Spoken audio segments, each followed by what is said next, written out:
मंदिर मस्जिद जहाँ भी गलियो सबसे तोरा मांगलियोगे।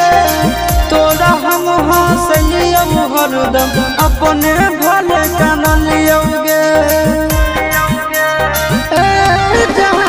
मंदिर मस्जिद जहाँ भी गलियो सबसे तोरा मांगलियोगे। तोरा हम हंसलियो हरदम अपने भले कानलियोगे। तोर किस्मत खुलतौ, तोर किस्मत खुलतौ, जरतौ हमर भगिया गे। बसवे के डोलिया जानू बांस के अरथिया गे।